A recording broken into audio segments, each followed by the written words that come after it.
Defence कह रहे हैं कि भैया हम इस युद्ध में अमेरिका को खींचना नहीं चाहते, अमेरिका इस संघर्ष में ज्यादा दिन खींचना नहीं चाहता। तो क्या इन बयानों के क्या मायने निकाले जाएं? क्या अमेरिका जो है वो बातचीत के लिए तैयार है? अमेरिका पीछे हटने को तैयार है? क्योंकि ईरान जिस तरीके से रिटेलिएट कर रहा है इजराइल और अमेरिका के ऑपरेशन के बाद, जब से उनके सुप्रीम लीडर खामनेई मारे गए हैं, उसके बाद अब देखिए ताबड़तोड़ ईरान का हौसला और ज्यादा बढ़ गया है। क्योंकि जब उनके सुप्रीम लीडर नहीं रहे, उनके बेटे को जो है कमान दे दी गई है, नए सुप्रीम लीडर बन गए हैं, उसके बाद अब जो नई लीडरशिप आई है ईरान में, वो ताबड़तोड़ हमले करवा रही है। ईरान को नुकसान तो है ही। आप देखिए करीब वहां पर आधिकारिक जो आंकड़े हैं वो बता रहे हैं कि 800 से ज्यादा लोग वहां पर मारे जा चुके हैं, लेकिन बावजूद इसके अब ईरान जो है फिर भी ताबड़तोड़ हमले कर रहा है। ईरान दावा कर रहा है कि 2 दिन में 650 अमेरिकी सैनिक जो हैं वो हताहत हुए हैं। तो ये बहुत बड़ा नुकसान है अमेरिका को,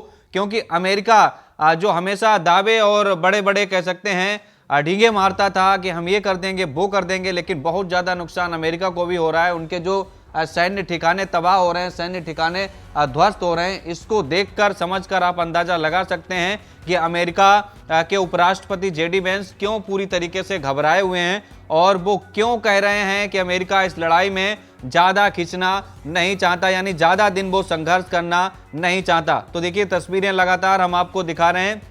अमेरिका इजराइल ईरान जंग का आज 5वां दिन है और ईरान दावा कर रहा है कि उसने दुबई में जो अमेरिकी दूतावास है उसको निशाना बनाया है। तो वहीं दूसरी तरफ आप देखिए जो इजराइल है वो ईरान की राजधानी तेहरान और लेबनान की जो राजधानी बेरूत है वहां पर भी हिजबुल्लाह के ठिकानों पर ताबड़तोड़ बमबारी कर रहा है, क्योंकि हिजबुल्लाह ईरान के समर्थन में इजराइल को निशाना बना रहा है। तो एक तरफ जो IRGC है, यानी जो ईरान की इस्लामिक रेवोल्यूशनरी गार्ड कॉर्प्स है, वो दावा कर रही है कि उसकी जवाबी हमले में 2 दिनों के अंदर करीब 650 अमेरिकी सैनिक मारे गए हैं या फिर घायल हुए हैं। हालांकि अमेरिका ने इन आंकड़ों को स्वीकार नहीं किया है और रिजेक्ट कर दिया है, लेकिन एक बात तो सही है, अमेरिका के कई सैनिक मारे गए हैं। वो तस्वीरें तो हमने देखी हैं और दुनिया को वो तस्वीरें हमने दिखाई हैं और तमाम सोशल मीडिया पर ऐसे वीडियो जा रहे हैं।